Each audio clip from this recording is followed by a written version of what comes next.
let's make lemonade. Okay. Let's go to work. That's the signal. Go. Six. It's beautiful.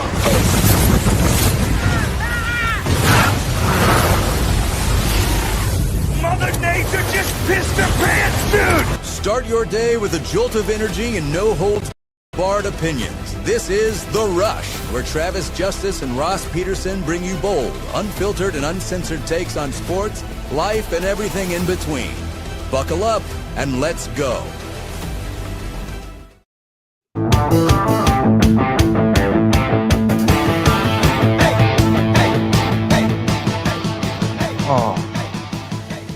Happy Good Friday. Welcome to the Rush Radio Show, powered by Willis Automotive.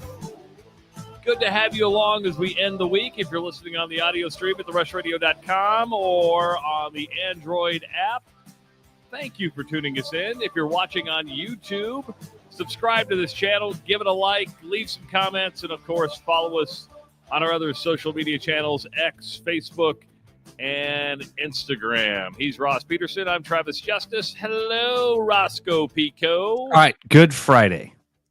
Yes. All right, Good Friday. This so Easter obviously is the day that Jesus rises from the grave. We've been through a lot of stuff because this all starts. You have to walk me through some of these. We've been through Maundy, Thursday, or Holy Thursday in the Catholic Church, but yes. Okay. Why do Protestants? What's the Protestants just call it Maundy, Thursday? Yeah, I don't know. Okay. I don't. Yeah, and that's the Last Supper, right? That's where you wash the feet. That's where you wash the feet. This is where Gary. I woke up this morning. We had a text from Gary Presnell. He's like, "Hey, I could come on today and talk about Easter." I probably should have said, "Yeah," because I know guys up. I'm sure of that. Anyway, happy Easter. Do you have plans for the weekend? What's your we really don't. I don't know what we're going to do, but I did decide this, and we were talking about it the other day. One of my mom's Easter traditions when we celebrated Easter together. So, we always used to go to Madrid to visit my Aunt Linda and my cousins during Easter. That was always the Easter celebration. But one of the things my mom did, and it was cheesy and it was bad, but the kids loved it. She made a bunny cake. So what she would do is take like a white cake, a vanilla cake, and she would do a round, and then she would cut out bunny ears and like a bow tie. And then she would bring like a big old tub of Cool Whip. And then the kids would then frost it, and they put jelly beans, Peeps, all that stuff all over it. And so we were sitting here the other day. I said, "Hey, what do you think about making a bunny cake for Easter?" And of course, my wife rolls her eyes. She's like, "Oh, I hated the bunny cake." I said, "I get that you hated the bunny cake. Most of us thought it was cheesy, but the kids loved it. It was more for the kids, right?" But I said it would be kind of fun just out of memory of my mother to make the bunny cake. So I think we're going to make a bunny cake, but it's weird. I don't have any family to go to. I don't think we're going to go out. We might go out to Anjanette's mom and dad's, but I don't hang out with my family at all. And I've got Anjanette's brothers down in New Orleans right now. I know that her sister and brother live over by Muscatine and in Bettendorf. So we're like, okay, what do we do? But Owen will come over and. Well, okay. I get it. I hope he comes over. It depends on what kind of mood he's in, but I hope he comes over for Easter. That'd be nice. That's funny. We will do a lot of remembering of Mom this weekend also, because Easter, my mom always did a big Easter egg hunt for all the kids. Yeah. And we've continued that tradition these last 5 years without Mom, where we pack the eggs, set out, I don't even remember. It's several hundred. And that's evolved over the years of watching it. At one point we thought, well, Audrey will be the last one. And then grandkids started showing up. It's like, oh, no, this. So more kids tomorrow, or more kids on Sunday for that Easter egg hunt. And so, yeah. Now, did you have the Easter egg hunt to where you had hundreds of eggs, you'd throw everything out there, and then like in July, you're mowing the yard, you're like, oh, I just had an Easter egg. All right. So this is why welcome to being Dave Peterson's son. We have to count the eggs that we put out, and then we have to count them again when they're empty back in the box to assure ourselves that no plastic eggs will be hit by the mower. That's why we know the exact number. It's written on a piece of paper taped inside the lid of the Rubbermaid container that Marcy and I filled last weekend. See, that's probably a little bit different than the way we did our Easter egg hunt in Madrid, because we would do plastic eggs, which would come with prizes. But then there was candy spread out all over the place. Oh, see, that's a good idea. We actually are dumb enough to take the time to crack open these little plastic eggs, put a Hershey Kiss inside each one, close it back up, and then take it out there. That's a way smarter way. We did it. My mom did things one year where she would put numbers, like 15 of the eggs, of the 298 eggs, 15 of them had pieces of paper with numbers in them, and then those corresponded to different prizes. And that was a fun thing. Instead of putting real money in it, she used to put paper money, and then the kids would collect that and then cash it in. See, yeah, that's a good way to do it, and it's kind of what we did, but we just added to the stash by throwing just massive candy all over the yard. And that's what I meant by when you find it with the mower, you're like, oh, there was some tinfoil with a little Hershey's egg. Literally why Dad is like, all right, count those eggs. And I want to make sure that every one of those eggs is back in that bucket. Because the last thing I want to do is hit it with the mower and have shards of plastic egg all over the place. I had two really fun experiences yesterday. Do you have anything planned for the beginning of the show? No. Good. All right. So I'm with my neighbor. I've told you about the world's greatest neighbor, Chuck, next door. I've lived next door to Chuck for 17 years. The guy is just awesome, right? So he's in his garage yesterday. He's that guy. The garage door's open, usually having beers out there. It's a neighborhood magnet type of thing. You know what I mean? So hanging out with him, and he says, hey, I got something for you. And he hands me this little packet of MEPS lures. All right. Which are that with light tackle? Yeah, you do use this with light tackle. Yes, you do. This would be a version of light tackle. But MEPS is a really well-known and respected company, and these are pretty cool. I was like, oh, that's really neat. And somehow the conversation gets going around. Yeah, he says, I remember when I was a kid, there used to be a deal where you could send them a squirrel tail, and they would mail you back a lure that they had made with the squirrel tail. I'm like, what? He's like, yeah, you might want to fact check me on that, but I'm pretty sure that MEPS used to have this program where you could send them squirrel tails, and then they would mail you back a lure that they'd made with that squirrel tail. So I take out my phone and MEPS, and I hit MEPS. MEPS is MEPPS. I hit the S, and MEPS squirrel tail program popped up. It's still an active thing. There's all sorts of rules to it. All sorts of rules. They don't want you just going out and cutting tails off squirrels. Okay. But they grow back, right? Don't those tails grow back? They don't grow back? Dude, again, these squirrel tail things are so great because MEPS has all sorts of rules. They don't want you to harvest. They only want squirrel tails harvested for the table. So only if you're going to eat the squirrel should you take the squirrel's tail. Okay. But then there's all sorts of rules about how to actually harvest the tail. It has to be straight, because a curled tail, the hairs just won't work right. It's like having that metal plate under your head. I've never seen a straight squirrel tail. Have you? That's why there's like MEPS has an entire instruction thing on how to make sure the squirrel tail is straight. But here's the interesting thing that I found out.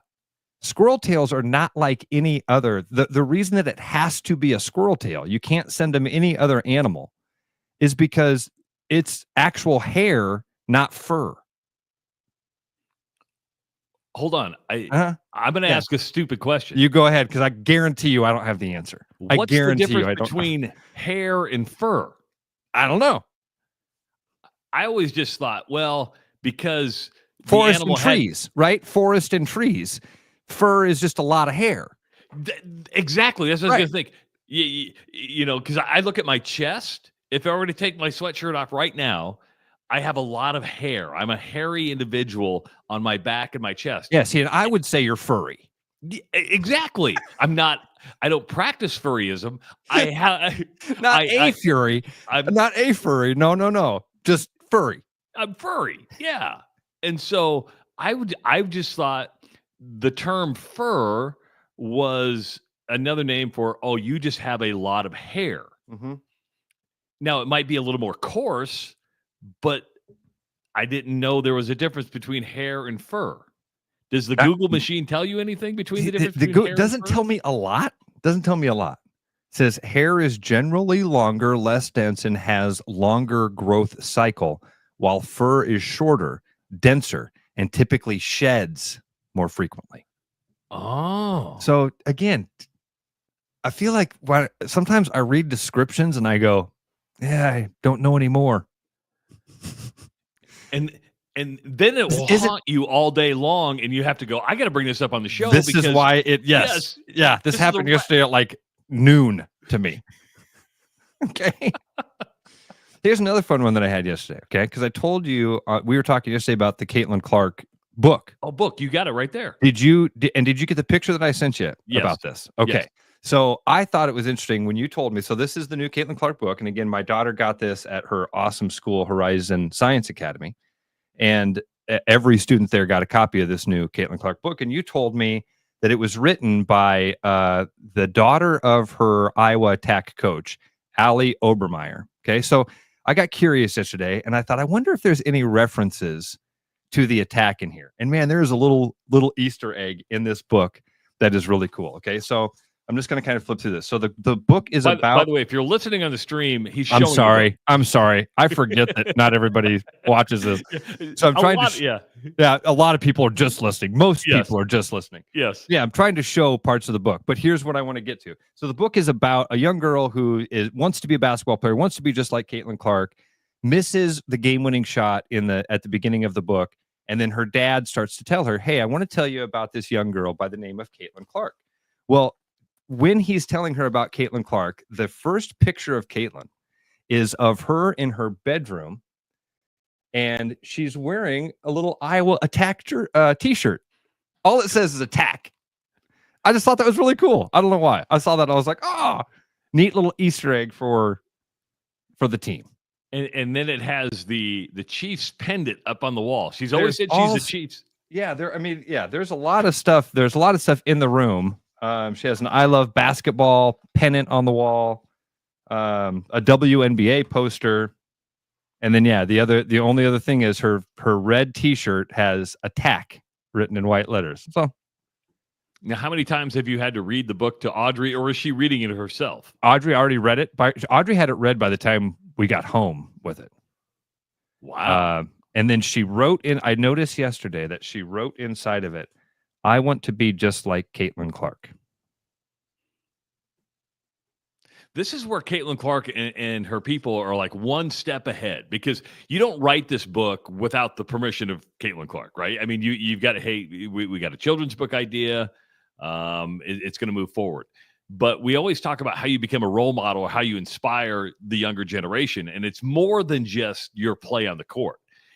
There's other things that go in. So it's all the marketing opportunities, but you put out a little biography like this, and you have parents go, oh my God, I want my daughter to be like Caitlyn Clark. You get this book, and this is where she's going to be in the hearts and minds of little ones beyond Iowa. Absolutely.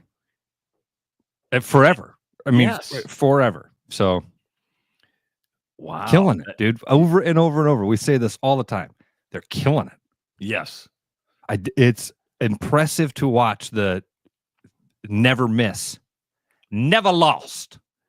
I mean, she's hitting logo threes in life is what she's doing. She's hitting logo threes in life. I mean, that's the best way to put it. If you want to take your daughter or son or husband to see Caitlyn Clark, we are giving away a pair of Caitlyn Clark Indiana Fever tickets to see as they play the Brazilian national team at Carver Hawkeye Arena on May 5th. Now, we were going to shut off registration today. We are going to extend it through the weekend because we want to give you more of an opportunity if you've not signed up yet. And so you're going to see a lot of stuff probably on social media over the weekend on how you can get registered for tickets. And I'm going to tell you right now, the best way to do that is, and the only way to do that actually, is to go to therushladio.com. That's therushladio.com. And when you're on the website, hit the promotions tab. And when you're on the promotions tab, you're going to be asked to fill out a little form. We're going to ask for your name. We're going to ask for your email address. We're going to ask for your phone number.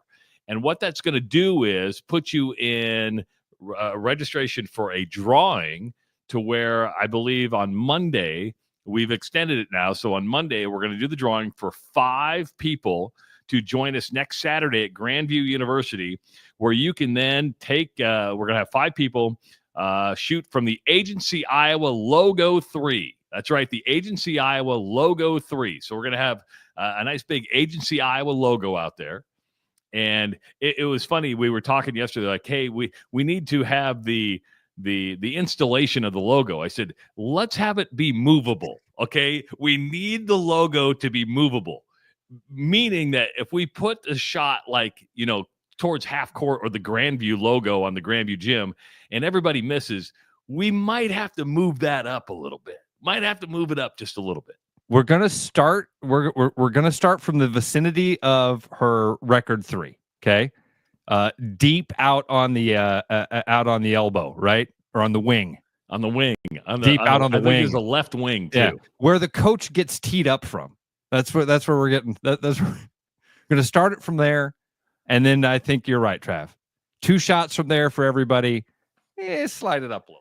Now, if somebody makes it on the first round, congratulations. We got ourselves a winner. We all go home and you get tickets. Yeah. It's that simple. We do want to thank Mark Charter and Agency Iowa for helping us out and doing the Iowa Agency Logo 3. But again, if you want your chance to take the Logo 3, you have to go to therushladio.com, get signed up. It takes no more than 10 seconds if you're a good typer. And true story, if you are buying, selling, give Agency Iowa a call. We are building. Mark is building a wonderful thing up there, dude. We have so much fun at the office, and the guys make every time I'm up there now. The guys like, we never see you anymore. Like, I'm trying. You know what you say to that? You don't see me because I'm selling. You don't. See they me know better because I'm selling. They know better. They can see the numbers. Okay, you don't see me because I'm trying to sell. That's it. You don't see me because I'm out hustling. That's what they know that. They do know that. He's making cold calls. He's emailing. He's posting on social media. He's doing the things he needs to do. Trying. Hey, I do got to say this because it's been an interesting week for me, and we talked about it earlier. But I got to send out a couple thank yous. Because I was generally humbled yesterday. I was generally surprised yesterday, and even the day before. So I'm going to start with the day before. I posted my mom's obituary, which came out. I posted on my social media channels. And, at the bottom of the thing, it says, hey, where you can buy flowers, right? And so the first people to buy flowers, it's funny, when we started this, people thought that, oh, my God, we're thumbing our eyes at Iowa Everywhere, and that wasn't or thumbing, giving the thumb and not participating with Iowa Everywhere. Our format's a little bit different. We want to do a daily show. I'm not going to get into it, but Chris Williams and John Liebel were the first to send my mom flowers, and that was very. I got a call from John. I'm not surprised by that at all. That's. And then, so Chris Williams and John Liebel, everybody over at Iowa Everywhere was very nice to send my mom flowers and send the family flowers, which was really, really cool. I believe they'll be at the funeral on May 9th. Yesterday, we got some flowers delivered to the house, and we got 2 different deliveries. The first one, Ross, floored me. And I don't know why, but I thought it was a tremendous act of generosity, sympathy, and it came from iHeartMedia and KXNO. And it just wasn't expected. It was like, oh, wow, I don't work there anymore. I probably didn't leave under the best terms because I resigned on the air. I thought there was a lot of resentment there. But the fact that those guys would take the time to say, hey, you know what? We worked with them for 15 years. Yeah. we're Well, going to send them flowers. Trav, when I saw that, you posted that, and I made an assumption of who was responsible for that and reached out to them, which I haven't reached out to many people at that building. We left under different circumstances. Yes, Let's we did. just leave it at that, right? And but I sent a message to the person that I thought was responsible and said, "Hey, very decent of you. This is very cool." And he wrote back and said, actually, it was a person I didn't think would have done that, and I did think held some animosity towards you. So I thought that was very cool and very classy. So I did reach out to that person individual as well and say, very nice of you. And it's yeah. I know, Travis, this stuff, what you're going to go through up and through the funeral, this stuff is going to stick with you forever. Dude, I can tell. I've talked about this on the air many times. I remember two groups of people from my mom's funeral. People that were there that I didn't think would be there. You and Anjanette included. Driving over from Omaha in the middle of COVID and just showing up. Didn't call to say, "Hey, we're going to be there." You just were there. Meant the world to me. My friend Stephanie Copley, who I was just barely friends with at the time.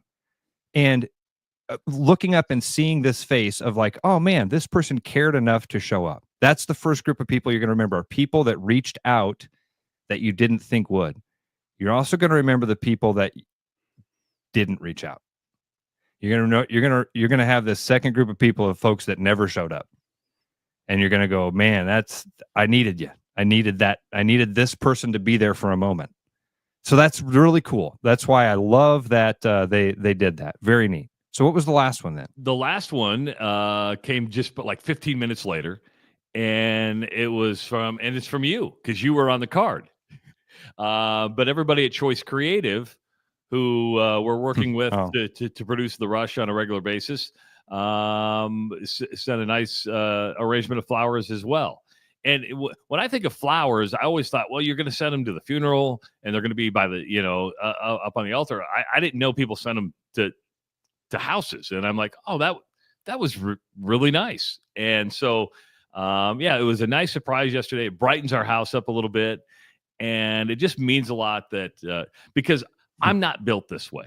It's one of my flaws.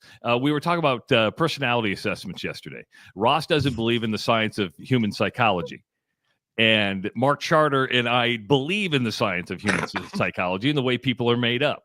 Ross doesn't believe that you can just narrow 3.8 billion people in the world down to 9 personality types. It's 8.2 billion. Okay, 8.2 billion people down to 9 personality types. But my personality, whether it is on the predictive index, the Enneagram, the Gallup Strength Finder, basically says I lack empathy, right? I'm not the most empathetic person. And sometimes, I feel bad if somebody passes away, but it's not in my nature to go, oh, let's send this person flowers. That's not in my makeup. And you can say you can change that. It's kind of hard. I mean, you might be able to do it every now and then, but the truth is, you ever see the movie Grand Canyon? Man, Danny that rings Glover a was bell. in it.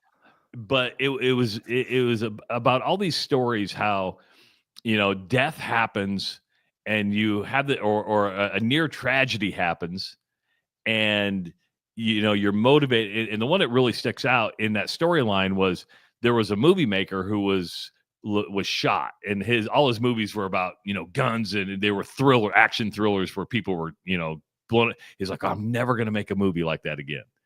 Then over time, you just kind of fall back into your old habits, and you become who you really are. This was probably 20, 25 years ago was the name of the movie. But Ross does not believe in the science of human psychology. I mean, listen, we can have this conversation. The fact that there's like 4 different methods, right? And you just there's went more through than them. that. There's a lot more than that. Right. And some of them are like, well, there's 7 personality types. No, there's 11. No, there's 3. No, there's 9. Gallup, there's 36. It's like the ACT.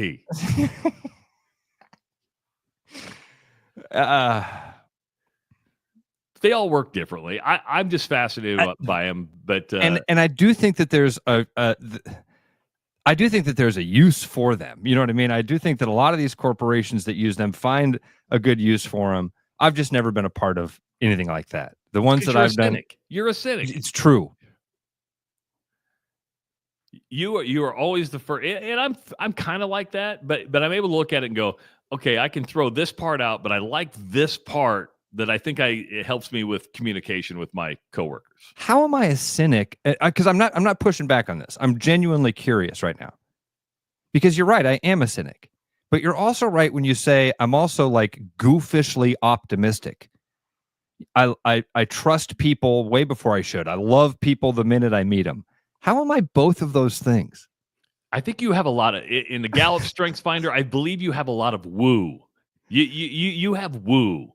What's that? Now I'm down. You've got me. I don't even know what it is, but yeah, that's what it is. That's what's oozing out of me is the woo. You have a lot of woo. I would like to give you the Gallup Strengths Finder and see if you are a woo person. What's that? Woo is not one of my strong points. Okay. What's the woo? Woo is your ability to get people to like you right away. And I think that's the case. You come off really nice because really nice. you are so friendly, warm. You bring people in. You're curious about people. I think about the Camino that you took, and you remember their names. You remember their stories. Yeah. I remember almost every face I encounter. I'm horrible with names, and we were joking yesterday about this ability. And what I mean is Ross's first impression. If you meet Ross in person, your first impression is, I love that guy. He is generally one of the nicest men in the world, and he cared about me, and he took the time to ask questions about me. You meet me for the first time, you think, what an asshole. It's kind of true. It's very true. And Ross is a first impression guy. I'm a fifth impression guy. And at least I know that about myself. Yeah. I know that you're probably not going to like me. I mean, I can't tell them how many times you and I have done a remote and, you know, they listen to us on the radio every day, and I'm very open, transparent. I have no problem sharing stuff. But when you meet me, don't expect the same thing, right? It's like I have to, you have to earn my trust. I have to earn your trust. For some reason, I trust everybody when I talk here in the morning. But when it's one-on-one, that changes the dynamic a little bit. So I'm a little more guarded. I'm what they call probably an introvert extrovert, meaning you give me a microphone and I'm in love with this thing. I love it. I caress it. I will speak freely to it. You turn it off and I'm kind of to myself. I'm one of these people that I would rather just stay home and not really socialize with a lot of people. You get me in a big crowd. If I'm not emceeing the event, I'm pretty much a marsupial. I'm going to hide in the pouch of the kangaroo. That's what I am. Sarah does say, hey, when I met you at the State Fair, Travis, you were super nice and told my family to have more kids. Yeah. I remember that. I'm like, how many kids you had? Like 2? Oh, you need 5. You need 5 kids. Just breed like rabbits. That's what you need to do. I think John and Sarah had 8 kids. You were like, you need to have more. Yeah. Well, they're both ridiculously attractive people too. So I think you were probably like, we need more people like you to have babies. Yes. Breed. Just start breeding. Oh, man. But I do want to thank iHeartMedia and KXNO for the flowers. I want to thank Choice Creative for the flowers and Iowa Everywhere, John Liebel and Chris Williams for the flowers. That meant a lot and really made my great day. Guy. We say it all that they great team. We love the Iowa Everywhere guys, man. They are lifelong friends over there for sure. 515-517-2303. It is Good Friday. It is Easter weekend. And you are listening to the Rush Radio Show powered by Willis Automotive. You got me falling hard, sweet baby, got me falling hard for you. It's you, I felt this way before, you know it's true. It's you, you got me more and more. Oh, you got me falling hard.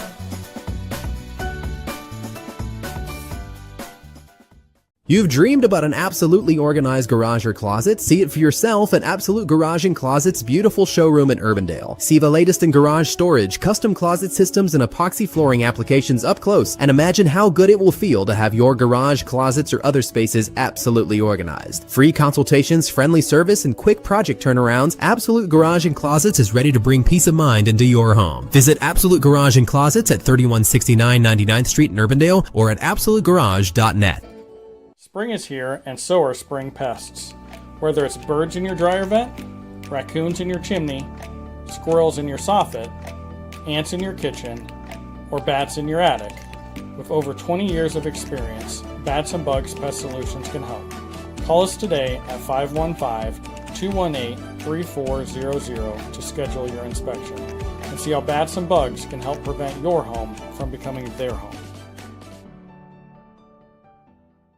There's a new spin on casual dining near Drake University. Lucky Horse Beer and Burgers. Craveable faves, flatbreads, delicious burgers, frozen cocktails, and a crazy cool vibe. Get to Lucky Horse Beer and Burgers today. We here at Willis Automotive pride ourselves on providing the utmost in hospitality, treating everyone who walks through our doors like a guest in our home. And during our Friends and Family Sales event, we extend that philosophy to our prices. From our Willis Automotive campus in Clive to each location across the metro, we have over 575 pre-owned vehicles for sale at our special pricing, including 55 vehicles priced less than $18,000. Visit our website at willisauto.com or stop into our many locations across the metro and experience the Willis difference today. With over 260 beers on tap, El Bait Shop isn't just another craft beer bar. It's the best. Beer lovers know. El Bait Shop, 200 Southwest 2nd, Des Moines.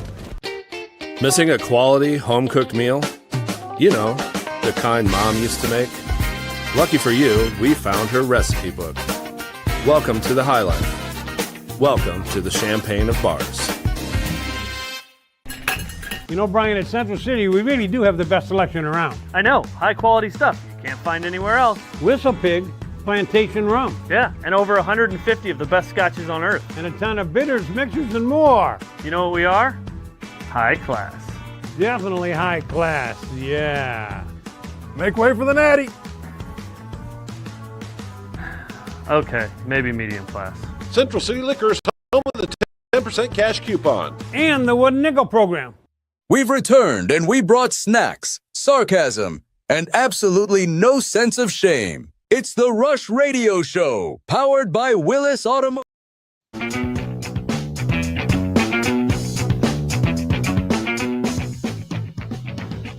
Welcome back to the Rush Radio Show, powered by Willis Automotive. It is Friday, the 18th of April, and we're hanging out with you till 8 o'clock today.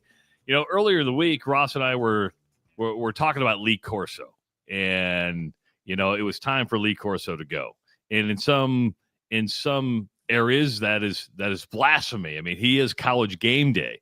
But Ross, we were tagged on a number of tweets yesterday, and it came out that Lee Corso is finally going to retire. He's going to do week 1 of College Game Day, and that will be his send-off. And the truth is, it's time. It is time. And I'll watch that week 1. I will watch that send-off. His career's worthy of that recognition. I'm glad they're doing this. It's past time to do this, but better late than never. And I'm glad that rather than going through another season where it was uncomfortable to turn on that show that a lot of us kind of routinely watched on a Saturday morning. Not even, and we talked about this, not anymore. I don't watch ESPN a lot. And on Saturday mornings, I'm usually finding other stuff to watch. And a big chunk of that reason is because it was uncomfortable to watch Lee Corso these last couple of years. So I'm glad that they're doing this. This is all good news. You know, I hate to do comparisons, but I'm going to. Who had a bigger impact on ESPN and maybe its sport? Because Dick Vitale is stepping down, Lee Corso is stepping down. To me, Dickie V had a much bigger impact. Much bigger. Yes. Lee Corso's a part of the conversation. He's a part. I mean, he's a character in the story. Dick Vitale, man, he's a much larger impact in the basketball culture. Lee Corso's left his mark. I think it's a fair conversation, but it's Dickie V and then Lee Corso, and I think that you could probably put some other people in between there in respective sports. John McEnroe, now not just the player John McEnroe, the character John McEnroe. Who is the fun golf announcer? David Faraday. David Faraday. Faraday to me is in that Corso, part of the lexicon, part of the impact of the growth of the game. Can you say David Faraday grew golf? No. Did Lee Corso grow college football? No. But did he have an impact? And did he have, was Yes. he?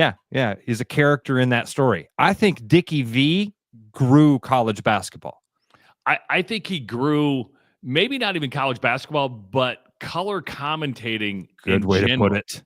In general, because he was one of the first to be like, and Lee Corso never was in the booth like Dickie V. So they were talking about two different roles here. Yep. And, before it was play-by-play guy and former player or coach that would just kind of like do analysis on the court. Dickie V brought an authenticity to it, which was excitement, watching it as a fan and an expert at the same time. It's odd that you use the word authenticity, but you clarified it with the authenticity of his emotion for the game. His love for the game, that was authentic, and that poured out of him. Now, it became a character. 100%. But by all accounts, most of these guys, wonderful men, which is an even better story. Is Lee Corso known, and this is fair to ask, is Lee Corso known more for his analysis or picks in putting on the mascot definitely heads? The mascot head thing. Definitely definitely. Because that's what people showed up to game day for. I really do. Not that they wanted to show their signs, they wanted to be on TV, but I think the climax of game day was always, what is Lee going to pick? And could we cheer him or could we boo him? Yeah. Travis, we've talked about this. History has this unfortunate way of defining you with one thing. And Lee Corso's good. That's his thing. Now, the difference between Dickie V and Lee Corso and maybe the way ESPN tackles this is that there is no Gus Johnson is probably, but he's play-by-play is the closest thing to kind of being that wild sense of voice. There really hasn't been a color commentator that has developed into maybe the perceived passion or just unique way of doing it. Where game day is different, we talked about it earlier. Lee Corso was kind of that personality. They are replacing him with a personality in Pat McAfee, right? And so there's almost like this transition of like, okay, we're ready for this. They're really, I can't tell you really any other comment. Bill Raftery is pretty good, but all I know about, Man-a-Man and Onions. Yeah. It's not the same. And if you tried to be Dickie V, it would be copying or mimicking a guy. Your favorite dude, Kevin Harlan, is, I like him a lot more than I like Gus Johnson. And so I see him as he I think is the next one in that line of, I gotta want to be careful here, but I think the right way to say it is like generational announcers. I'm going to ask you a question because I'm processing this in my head, and I don't know. We look at Chris Berman and back, and he became a caricature. Yep. Yeah, and I think Dickie V to an extent, and it's not Dickie V's fault. What I think that is ESPN bringing him in a room, going, "Hey, people love this. Take it up a notch. Keep going. Be whatever you want." I think the same thing happened with Gus Johnson. Why has Kevin Harlan not become a caricature of himself? I think that's a good question, Travis, but he's always been that guy. He's always been that able to switch from very serious to very silly and do the silly in a straight tone or do the serious. I mean, he's kind of, I don't know if it's multi-talented. Or is it when he chooses to do it? And hear me out. Like with Gus Johnson or even Chris Berman, it was almost like every play is this amazing thing. Harlan waits for the squirrel to run onto the field. He waits for something that's so unique that's happening. That's when he kicks it and goes, "Oh, now's the time to be funny here." Let's approach it from one different angle here for a moment. Okay. What if it's happening and we're just not noticing? What if Kevin Harlan is becoming a caricature, but it is the hair growing, it is the pot getting turned up. You don't notice it because it's happening so slowly. Has Kevin Harlan always been this, the squirrel's at the 45, the squirrel breaks right at the 40? Has he always been that dude, or are we getting more of that because we all love that? We all love it when Kevin Harlan does the bitty stuff. So we get more of the. I'm asking. I'm not. No, and another thing you got to consider is Kevin Harlan is not on a number one team, meaning he's not always doing the biggest games. I mean, so you're not getting him ever. You know, Dickie V was always on the biggest game. We don't get. Golly, what's that word? Repetition. Yeah, you get burnt out on things. Yeah. No, there's a word. He's number one on. It's called burnout. Yeah, that's what it's called. When you get burnt out on things. What is it? Oversaturation. Ken Payne writes in fatigue. Thank you, Ken. Good to hear our sales guys are listening to the show. That's always a good sign when the people who are selling your show are listening to the show. That's good. It's very good.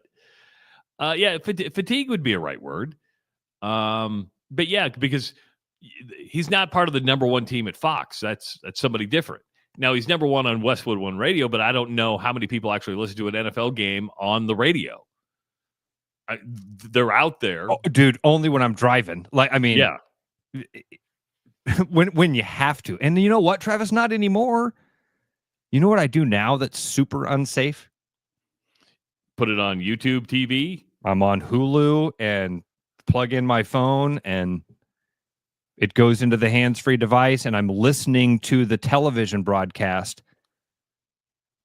Well, listening to it and watching it while you're driving are two different things. So that's not that unsafe. Yeah. Because that would be no different than somebody who's going to their car right now going, I want to listen to Travis and Ross, and they bring up the Rush Radio app on their Android phone. Or if you don't have an Android phone, you could use, the rushradio.com or YouTube and just hitting play and listening. You and I both know if that game's on Hulu in the hands-free device, my eyes aren't always on the road. That's true. Especially when you hear a big play coming. You're like, oh, I got to Kevin Harlan gets excited about the squirrel. I gotta watch this. But Lee Corso will do the first week of college football and then hang it up. I'll watch that one, Trav. I think that's worth tuning in to see what kind of production and send off they give him. It will be I'm a memorabilia guy. I like those trips down memory lane, and I think that will be fun to see old Lee Corso be reminded why he became such. I mean, because some people, Trav, won't even remember that guy. And they'll wonder why we're putting him in that conversation with Dickie V and all those. And how did he ever get to be this person? I bet Kirk Herbstreit's, they have an amazing connection. That's what I'm going to watch for, is because every time I criticize Lee Corso later on, I kind of felt bad because you saw that relationship with Kirk Herbstreit, right? And it is a father-son relationship. Yeah. And you could tell those two were really close, which was super inspiring, because you're like, okay, he had a big impact on Kirk Herbstreit, and when you have a friendship like that, that's really cool. So I'm with you. I think that's going to be very, very emotional. You talked about memorabilia. Ross sits down this morning, and by the way, I started my day with a rainstorm from our good friends at Atlantic Coca-Cola Bottling. I'm going with natural energy. I'm going with the guava strawberry today, which helps with my immune system. It's all natural, and I'm double-fisted. I've got the rainstorm from Atlantic Coca-Cola Bottling, and I've got coffee. So can you imagine how much caffeine my system is taking in today? I am jacked, man. Ross goes, I almost grabbed the wrong coffee mug today, because you'd normally drink out of the Don Mattingly coffee mug. But then you throw up a piece of memorabilia that brought back memories for me, because this is from a bygone era. This is from something that Anheuser-Busch doesn't even make anymore. These Michelob coffee mugs, and again, if you're listening, you don't get to see the beauty that to behold what's happening here.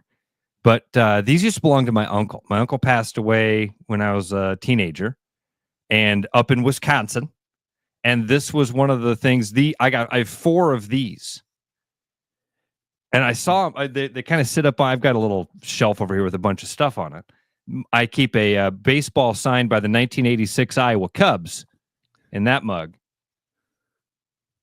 But the Michelob mug brought up a lot of memories.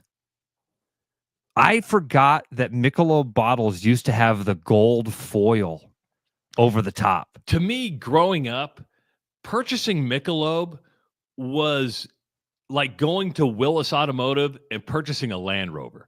It was that was like, and I know Miller High Life is the champagne of beers.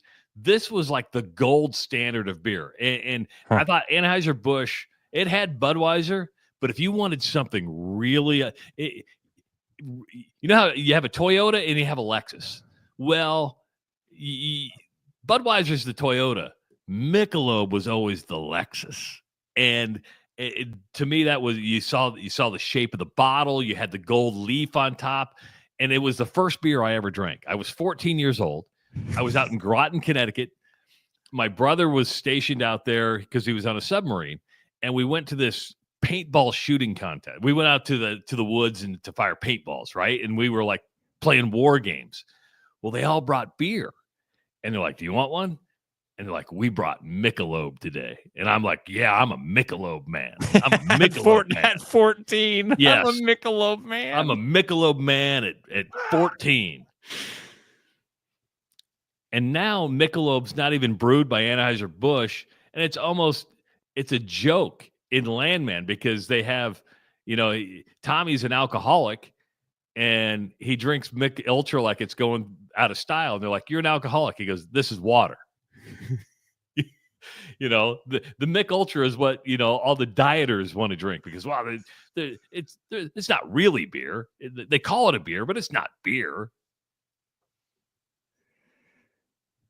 Ryan says the cans were ribbed.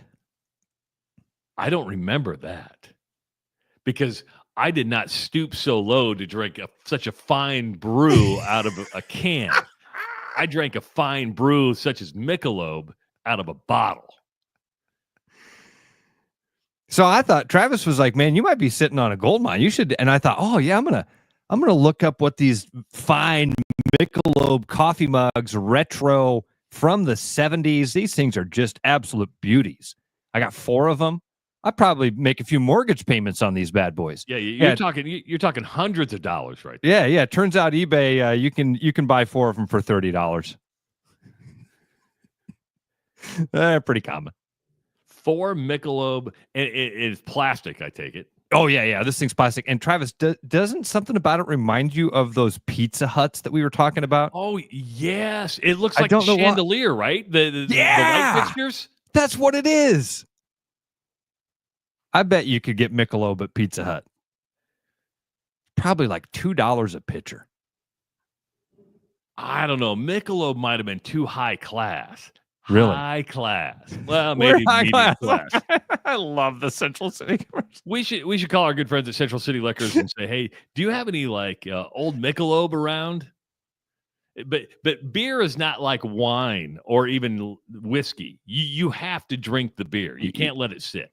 So it's funny because I know you can't sell, like, you have to be careful about selling liquor online. Obviously, you can't sell, but you can sell the bottle, right? So when Travis and I were talking about, I showed him that coffee mug this morning, and he was talking about the gold leaf on the old bottles, and I couldn't recall it. So I had to Google it. eBay, you can buy a 6-pack of those Michelob bottles for $300. A 6-pack of the gold leaf Michelob bottles for $300, something like that. But you can't drink that beer. Use the Google machine to say, when did Anheuser-Busch stop brewing Michelob? Oh boy, look at this guy. Yeah. Did you see David's comment there? That's a good one. Check that out. He says the mug reminds him of, he can hear Phil Collins singing "Tonight's the Night." I can feel it coming in the air. Now tonight. that's in the air tonight.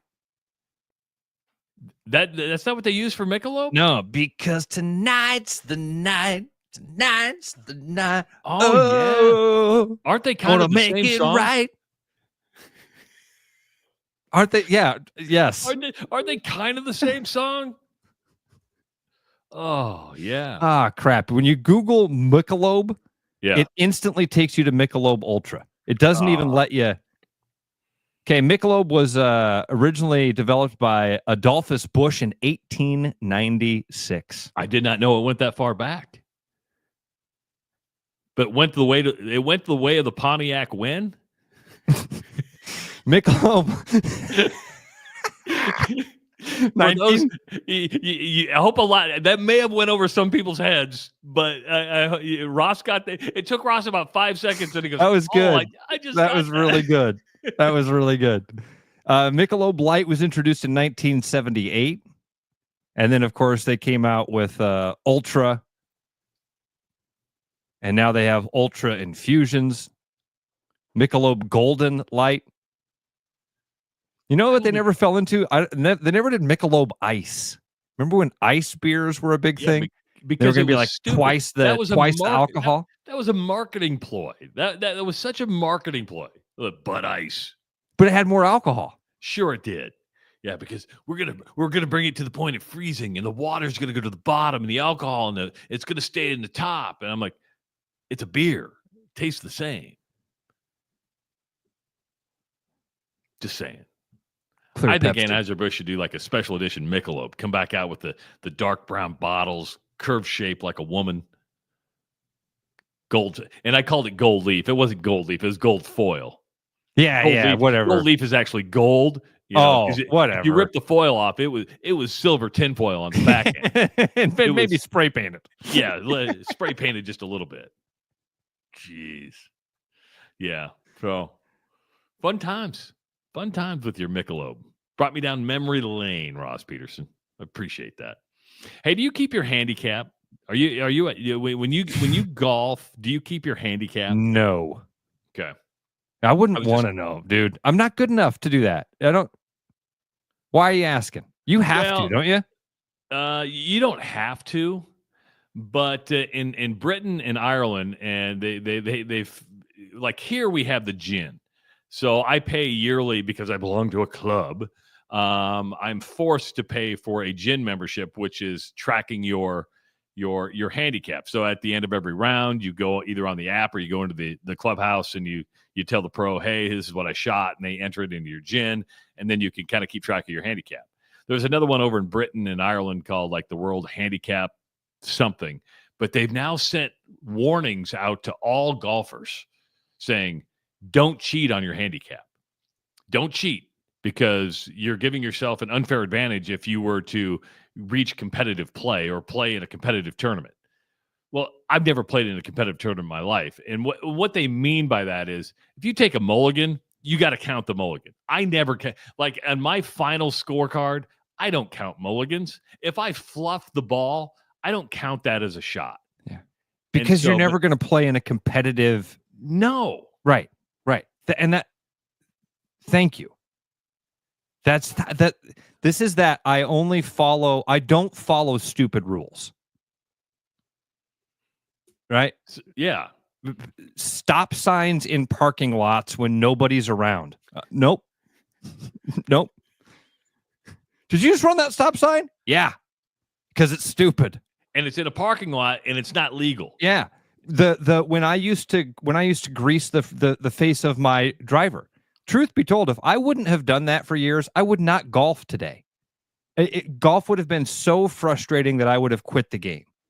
But I knew I'm never going to do that. I'm here to have fun, and I'm paying. I'm not being paid to be here. I'm paying. Let me have fun. I'm not trying to take anybody's money. I'm not competing. I'm out here to have fun with my dudes.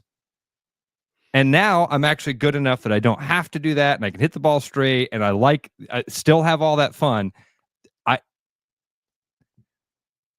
First of all, what does GIN stand for? I don't even know. It's GINN. Golf something, I'm assuming. All I know is that on my bill every January, yearly GIN membership. And I'm like, oh, okay. How much is it? I think it's like $100 a year. Okay. And so I don't play often enough to do that. I don't play well enough to do that. Reverend Ray asked you a question. Is a hole-in-one legit if it's a mulligan? No. On the scorecard, actually, no. But if it was me, absolutely, I'd call it a hole-in-one. My best friend Scott did this at Copper Creek on 12. 12 is a little par 3 that has a pond next to it. I wasn't with him that day, but the story that I heard was that first shot he hits, gets up in the air, takes a right turn, lands in the water. He drops a second ball, dunks it. Now, I'm with you. I'd call that a hole-in-one. 100%. I would do cartwheels to the green. I'd swim in the pond. And then you'd go, I know it's a mulligan, so I don't have to buy you all drinks. But for me, that is a hole-in-one. Oh, and Tony is great. It's GIN, GHIN, which is Golf Handicap Index, which makes sense. Or is it GIN?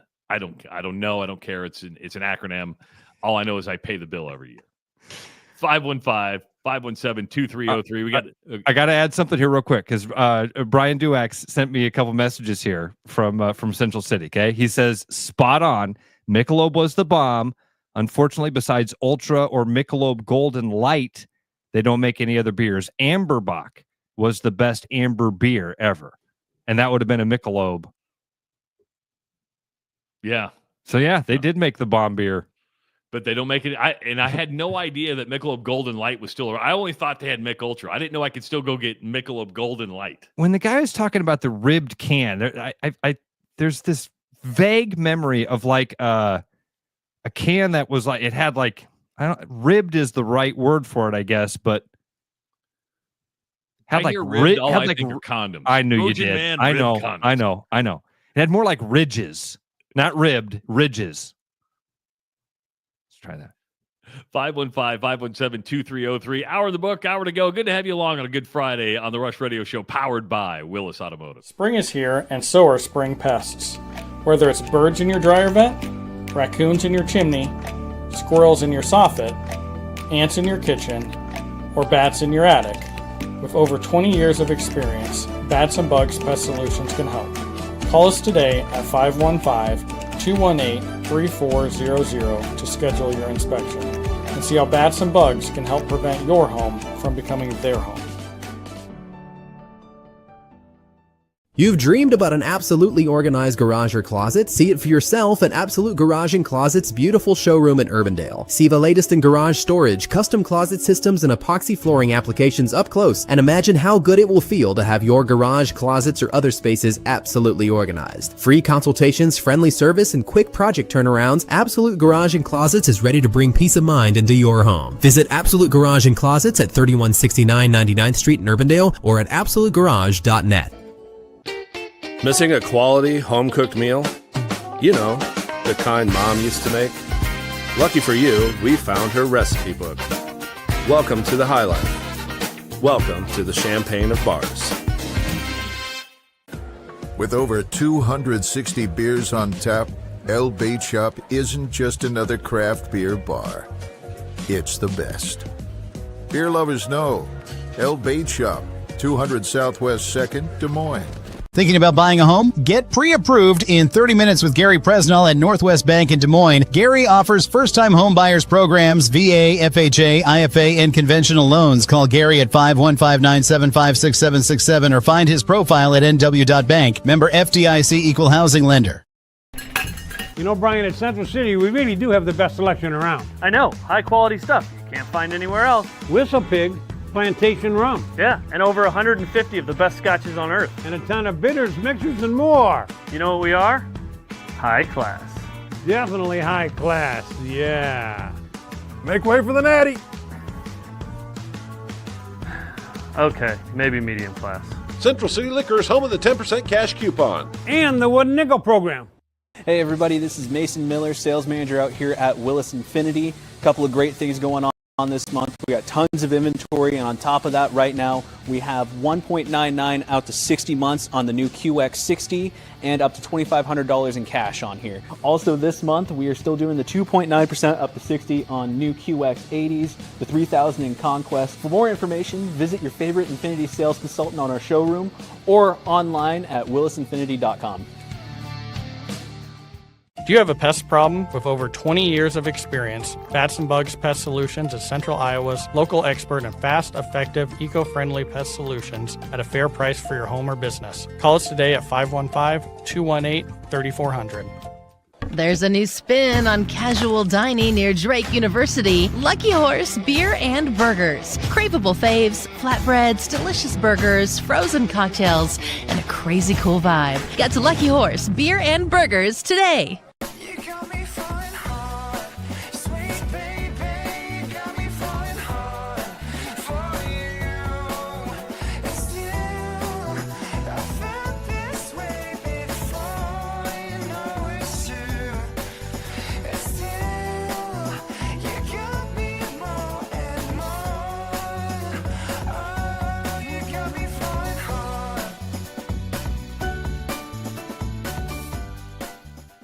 The best bread is made from scratch, freshly baked with locally sourced ingredients and love. At Big Sky Bakery, we take great pride in our delicious products. We know you'll enjoy them almost as much as we enjoy baking them. Find us at the downtown Des Moines Farmers Market every Saturday.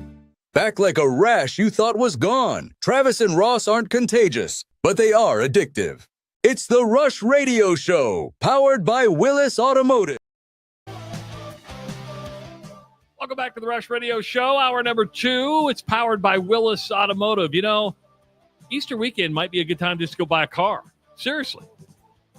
It's getting nice outside. Might want something that has a sunroof or moonroof to it, maybe a convertible, something a little more sportier. Willis Automotive has about every brand you're looking for.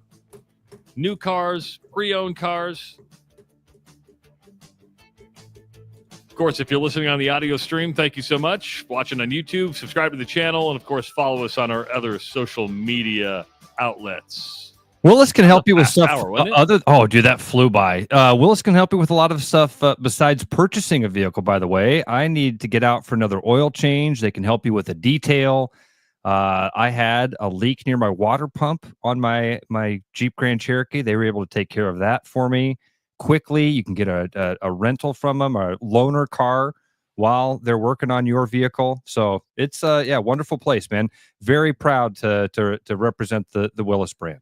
You know what the thing about the loaner cars? They're usually better than the car you're driving, and you're like, oh, I could see myself in this. See, that's a brilliant move. That's how they get you.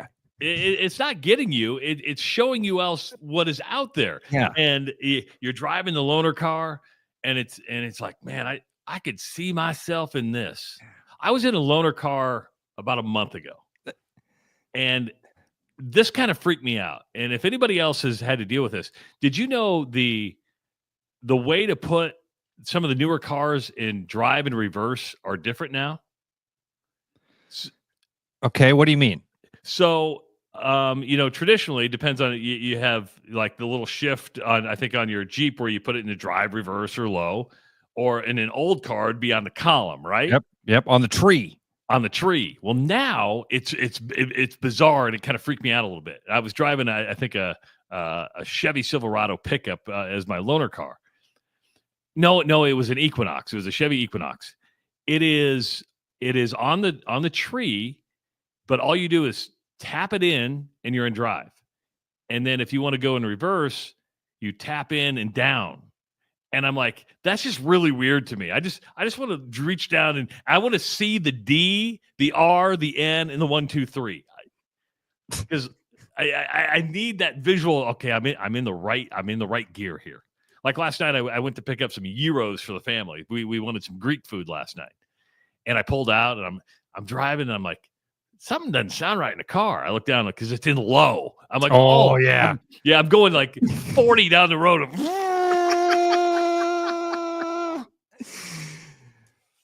So my Jeep Grand Cherokee has paddle shifting as an option, and but it has a sport mode that's kind of like being in low. It gears the car differently, and it's the same thing. I'll turn a corner and hit the gas, and I'll be like, "What the hell's wrong?" Oh, I'm in sport mode. Back to drive. I'm not ready for sport mode. Back to drive. I'm not ready for that kind of power. This is so funny. We're having this conversation. Last night, kids were with their mom, so I called Dad. Dad and I went to Applebee's for dinner last night. It was great. He went to, I went and picked. He wanted to have dinner. I went and picked him up. I'm like, where do you want to go? He's like, I haven't been to Applebee's in a long time. I'm like, he was buying. I'll let him pick. So you're like, you buying that? If we're going to Applebee's, Dad, you're buying. I'm not buying Applebee's. The rule is, if you pay, you get a say, right? Yes. So he's buying Applebee's. It is. But we're leaving, and he's like, he's like, my dad's like proud of me. He's like, isn't it nice having a good looking car, Ross? Isn't it? Doesn't it just feel good to have a reliable, good looking vehicle? I guess it does, Dad. Is he saying that, or is he saying, Ross, it's about time you got a reliable, good-looking vehicle? I'm just wondering. You read through the lines so well with my dad. You see right. You see you read between them. Good job. Yeah, Ross, you've been driving crap for the last 20 years, and it's good to get in a car that's clean, it's functionable. You don't have to, coast it, pop the clutch just to get it started. I'm proud of you, son. All true. All true. I'm proud of you, son, that you've reached the age of 46. Are you 46 yet? I'm 46. And you finally got yourself a nice car. Congratulations. How about this news? I wanted to finish that just with make your dad proud. Drive a Willis Automotive. drive a car from Willis. Dad will be proud of you. The money keeps flowing in. It'd be interesting as this salary cap comes into play. We've talked about how that $20.5 or $21 million is going to be shared within college athletic programs. We kind of know that football is going to get the most of it. NIL will still supplement a lot of this. Ross, there are 1, 2, 3, it looks like 10 teams in college basketball that will have payrolls of $10 million or more. Go back to when Ben McCollum was hired at Iowa. We had Brad Heinrichs on. Last year, Iowa's basketball payroll, should we say, was $1 million. He believed this year Ben McCollum's going to have about $3 million to work with, which is a significant uptick from what Iowa's had before with basketball NIL. There are teams out there now with $10 million payrolls. Here they are. Arkansas, BYU. BYU's got a boatload of money. A boatload of money. Duke, Indiana. D-Rock working with a lot of money. And he's got some transfer portal guys. I think he signed 4 in the last couple of days. Kentucky, Louisville, Michigan, North Carolina, St. John's, and Texas Tech. Any on that list surprise you? Texas Tech? Texas Tech surprised me. Yeah, that last one surprises me a little bit. St. John's, obviously, they're kind of a. Yeah, I think they would. A lot of people might be surprised that St. John's would be in that category, and then the other one that's the surprise, if you hadn't been paying attention, is BYU. Now, BYU is one that a few people have said for a long time. When the NIL conversation started, they were like, "Hey, by the way, big sleeping giant, big sleeping giant." Everybody talks about oil money and Oregon money and Nike money, Mormon money, baby, Mormon money. Yeah. The Mormons are generous because, I mean, I know Notre Dame has a large Catholic contingent. I think the Mormons are more generous with their money than the Catholics are. And BYU sitting there with a stash of cash. I'm kind of with you. When I saw Texas Tech on there, I was like, Texas Tech? St. John's only has a $10 million payroll because of Rick Pitino. Yes. Rick Pitino leaves St. John's. That $10 million payroll is not going to be there. I don't think it will be. Can we talk about, I want to talk about this comment for a moment here, okay? Because Ray writes in, and this is a perfectly legitimate comment, surprised Kansas is not on there. I mean, that's a blue blood. That's a huge powerhouse of a program, right? They were the next step down at $8 million. Yep.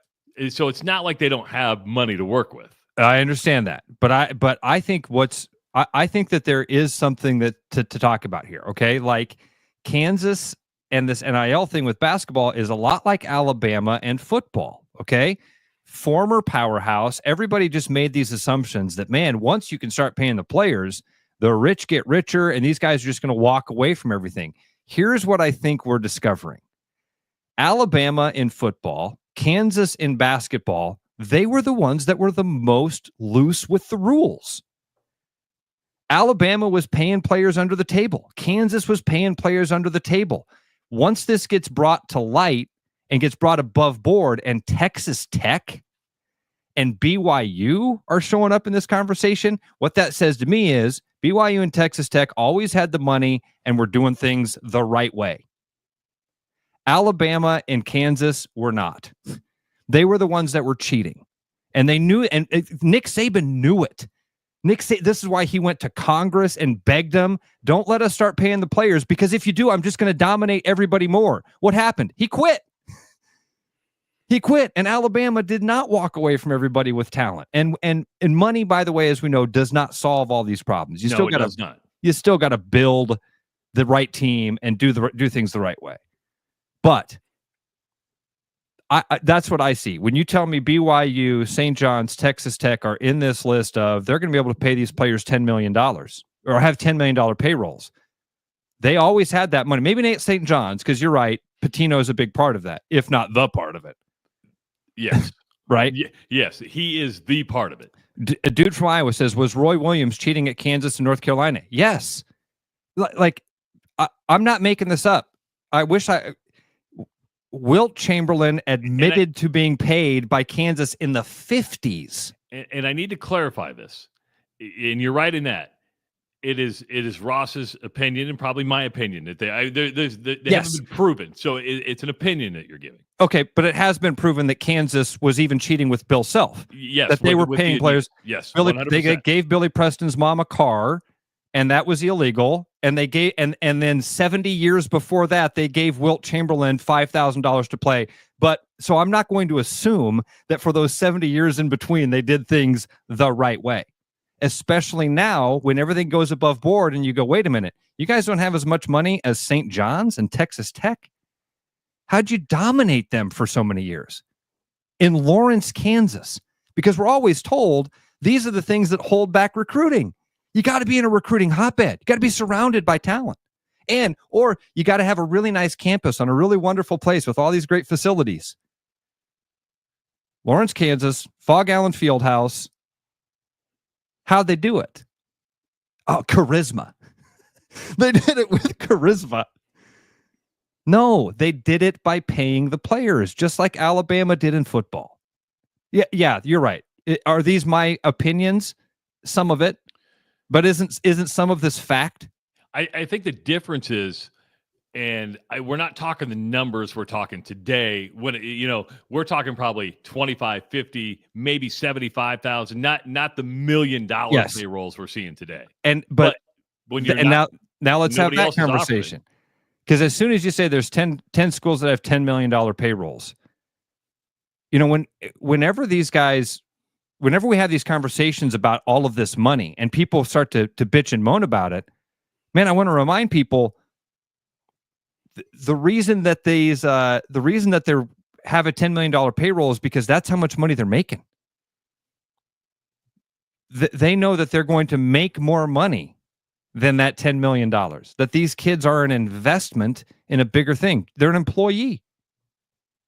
And if you can pay the best employees, you're going to get the best product and you're going to make the most money.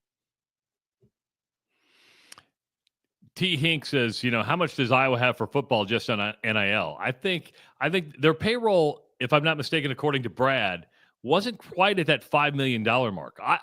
Iowa is not loaded up with NIL money. Brad's been very transparent about that. Right, Ross? I mean, he has said it's not like Iowa's competing in the great scheme of, but I think where Iowa's being strategic is that not everybody gets NIL, and that it's going to spend its money where they believe its needs are. They said they just landed, the top offensive tackle in the country or in the portal. Did that cost a lot of money? It depends on what a lot is in your view, because there will be some that throw out over $1 million for somebody. I don't know if Iowa has $1 million guy or not. I would be surprised if they had $1 million player, just based on the amount of funds that are available. But it probably cost them a couple $100,000, maybe more. I don't get really excited about portal players because we've been burned. We've been burned, and it's no different than recruiting. And I know it's easy to get excited about recruiting and say, hey, we signed this guy for 2025 or this guy for 2026. I think Ross and I have always kind of fallen in the same category of, well, prove it to me on the field. Until you come in, prove it to me on the field. Because usually the guy we're talking about 4 years later or even 2 years later isn't the most highly recruited guy out there. It's somebody who developed and you're like, whoa, where did this guy come from? And that's kind of the way I kind of just bite my tongue, hold my breath, and say, wait and see. Yes, and I don't know how much they had to pay for this offensive tackle. I don't know what's the right for me to say this, because I don't want to say I don't care. That's not the right. It's just not a concern, I guess. It's not my money. I think that's what it's not my money. So I don't. It doesn't really matter to me how much that a guy's getting in an NIL deal. I feel like Brad Heinrichs and Kirk Ferentz have done a very good job of bringing in that top talent that's available through the portal. We all thought that Kirk Ferentz was going to be real slow to this and maybe even not adapt to the portal thing. And every year they're in the running for some of those top names. Every year, if not getting the guy. And I think because they're strategic about it, right? They're just not like, let's just, throw a blanket out there. They're very strategic about who they want. Now, they were strategic about a quarterback. That didn't pan out. And that's the one thing you have to learn about the portal is that there are no guarantees. The crazy thing that kind of shocks me about the $10 million payroll for basketball is that it was just a year and a half ago, Ross, maybe two, that the benchmark for a football payroll was $10 million, right? I mean, you're like, okay, you can manage a basketball payroll at around probably $1 million to $2 million. Now basketball has hit that $10 million mark with a lot of schools. But this is another thing, over time will work itself out. I know people don't have the patience for it, and we think now. But when you look at Arkansas, BYU, Duke, Indiana, Kentucky, Louisville, Michigan, North Carolina, St. John's, and Texas Tech spending $10 million a year, what do fans who donate to that expect? Championships. Yes. They expect to win, get to the NCAA tournament. And if you get to the NCAA tournament and you get to the Sweet 16 specifically, then it was worth it. Because then you, I mean, there's a return on that investment. Yes. You expect to win when you spend that money. And when you don't win, and it's not like all these teams are going to win, there's no guarantee that these teams are going to get in the Sweet 16, the Elite Eight, the Final Four, the national championship game. When you don't get there, it costs usually a coach a job. and it costs fans or donors to go, you know what? I love my team, but there's just no return on investment there. Aren't there a few examples of this in college football right now? Like Florida State or Texas A&M. A&M probably the best example, right? Because A&M has the bajillions of dollars for football. Yeah. And they're spending it, and it ain't working. But I don't think you're going to see people backing away from it. What I think we're seeing here, which will really work itself out, I think, faster. You remember a couple of years ago, the kid from Kansas State transferred to Miami in a very public deal that was reported like $400,000 a year. And that donor at Miami was very transparent about what he was giving. They said this year, a role player from a mid-major is getting $400,000 a year. And that's what I think is going to work itself out, is that you're overpaying for players now. Once you start seeing the real value, you won't overpay for players. At least I don't think you will. I think this will all work itself out. The problem is where you get desperate, is, let's use Darren DeVries as an example. I'm not saying he was desperate, but he kind of was, meaning that you walk into a situation as a new coach, you don't have any players. Everybody entered the portal. Everybody left. You have to build a roster. Well, if a player knows that, they hold all the cards. They're like, you want me? It's going to cost you this much. Why? Because you need me. You need people in those peppermint candy striped warm-ups. You need to put a team on the court. And if you want me, I'm a mid-major player who's going to play 15 minutes a game, but this is what it's going to cost you. Travis, the market would figure this out, but the government's going to get involved. Yes, it will. They're going to jump in too quickly here and say, all right, this is too messy. It's too ugly. Too many people are being taken advantage of. We got to fix this thing. And money doesn't buy wins. Coaching still buys.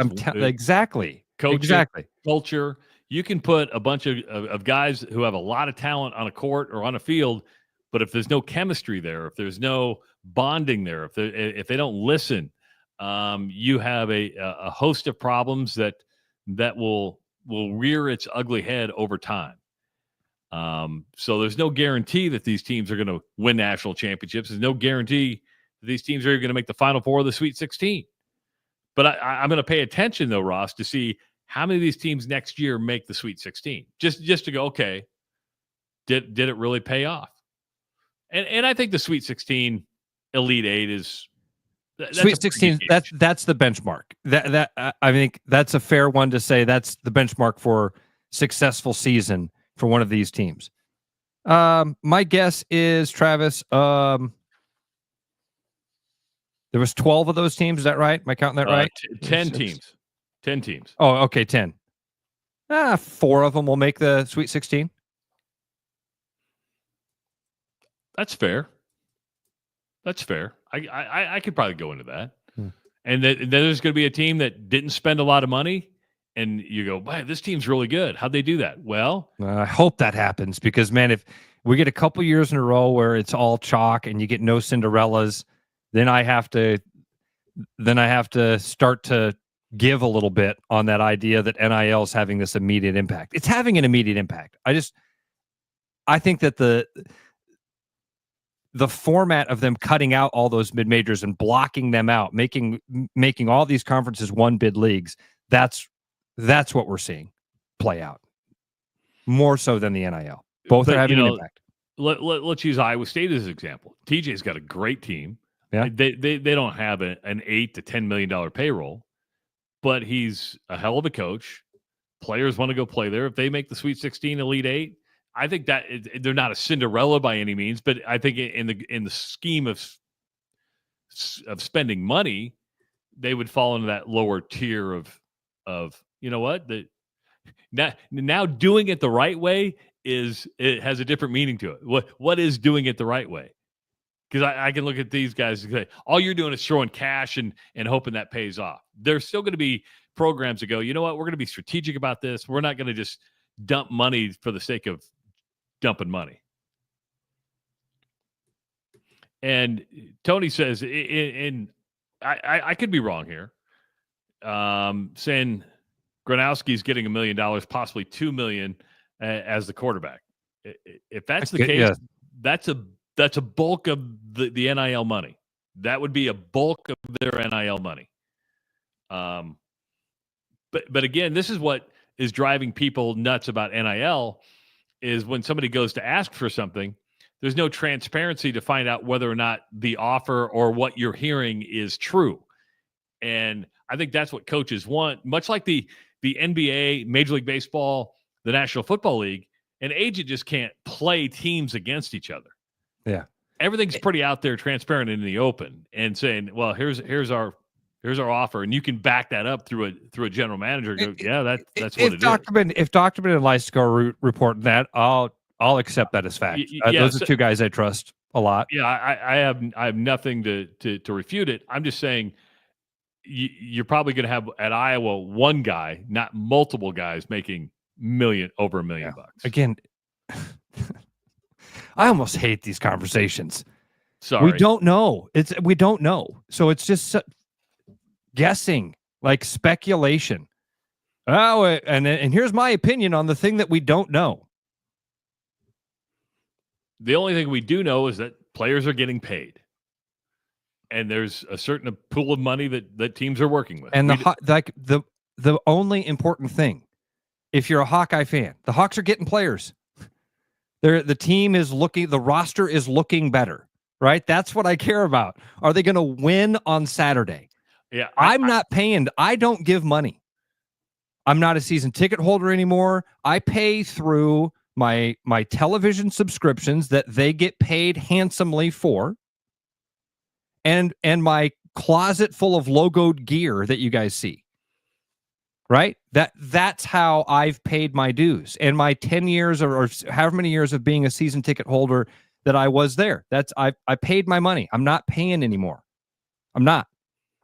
So that's why I don't care how much the basketball I'm happy for them, and I hope that they're successful. That's what I care about. Are they landing players? And if they're landing players, then whatever they're doing is working. And they are. Just landed a nice offensive tackle, landed a good quarterback. Here we go. All right. Let's see what Kirk Ferentz can do with this team now. Hey, we want to remind you that you can sail on the Bacon Boat. The 17th annual Blue Ribbon Bacon Festival cruises into the Iowa State Fairgrounds on Saturday, May 3rd. So if you're ready for one of Iowa's biggest parties of the year, it is Bacon Fest, and this year's theme is the Bacon Boat. I know Ross he's got a Steely Dan on. A long way to go. Got his Doobie Brothers I like on. The Steely Dan reference. But I don't think of Steely Dan as yacht rock. Oh no, they're like the original yacht rock. If you watch the documentary, Steely Dan's up there, man. Steely Dan's right up wait there. a minute. When you say the documentary, yeah, what documentary? It's either on Apple or Amazon. But there's a documentary dedicated solely to yacht rock and the evolution of yacht rock. Yes. What? Yes. Google it right now. And this I'm going. This is kind of how it started with Brooks. And he's like, okay, yacht rock's kind of this big thing right now. And and now there's a yacht rock station on like Sirius XM. Yeah, I knew about that. Yeah. But there's a full documentary to yacht rock. Music Box? Is that it says yacht rock, a documentary made by Music Box is apparently the production. Yeah. And it's called Music Box, Yacht Rock, a documentary, but it's DOCK. Yeah. A boat docks. Yeah, right. But they're stealing that, right? No. Yeah. So what's it on? Because I've watched it, so I know I have the streaming app. Whatever I watched it on. Man, I don't know. I can't tell where it's at. Oh, Prime. Okay. Do you have Amazon Prime? I do. Okay, so it's a really good documentary. I use Courtney's, but yeah, I got Prime. Yeah. He's stealing it. Yes. You can get the double bacon wrapped corn dogs to the 6-inch or the 6-inch or 6 foot or 6 degrees of Kevin bacon pizza.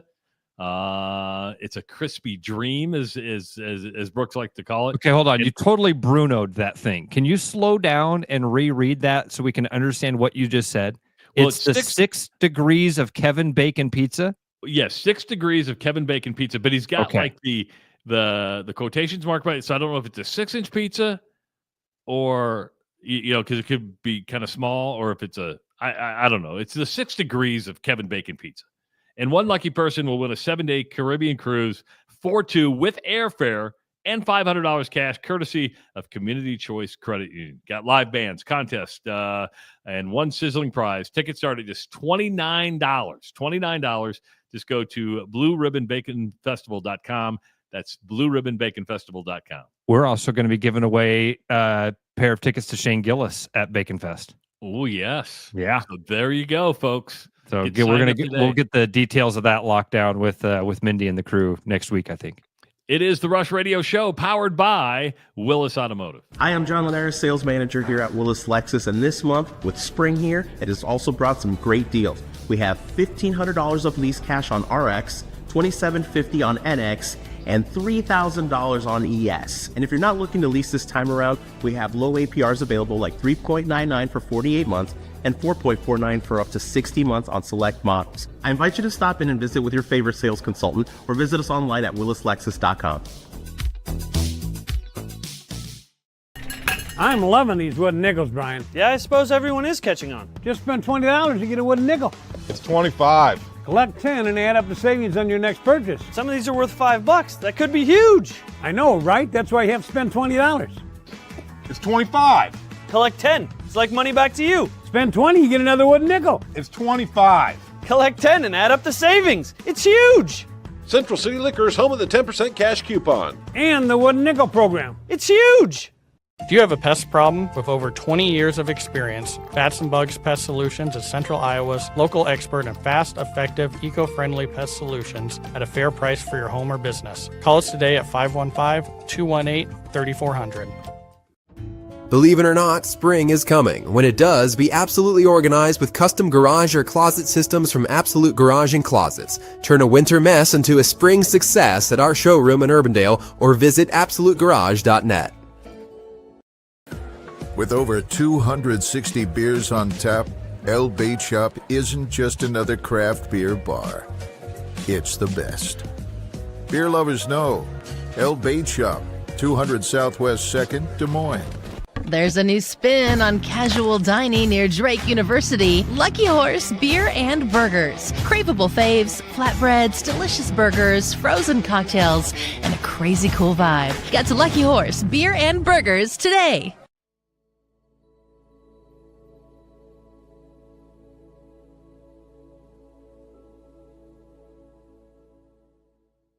Are you thinking about buying a home this year? Start by getting pre-approved with Gary Presnall at Northwest Bank in Des Moines to see how much you can qualify for and what loan programs meet your needs. Gary can get you pre-approved in 30 minutes or less with a pre-approval letter to you. Gary offers first-time homebuyers programs, VA loans along with FHA, IFA, and conventional loans. Call Gary at 515-975-6767 or find his profile at nw.bank.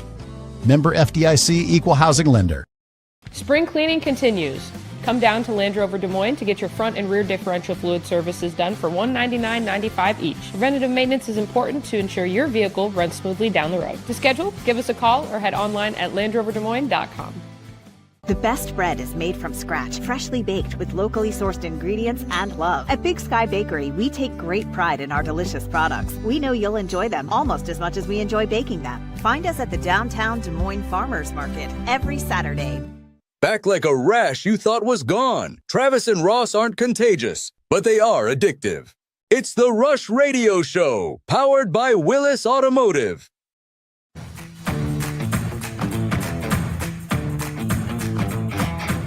Welcome back to the Rush Radio Show, powered by Willis Automotive. I'm Travis Justice. He's Ross Peterson. Our last half hour of the week, Easter weekend.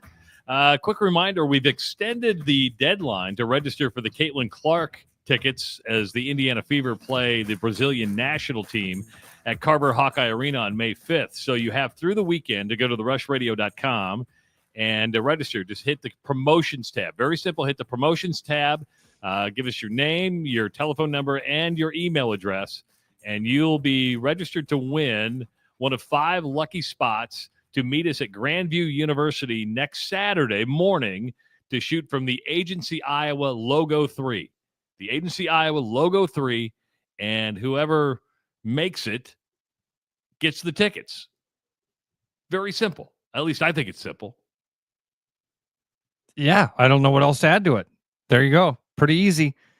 Sign up, 5 finalists. We're going to get a chance to, I don't know, have some fun, do something silly. I was talking to Jeff Klein yesterday. He's like, I expect you and Ross to take some shots, before we get started.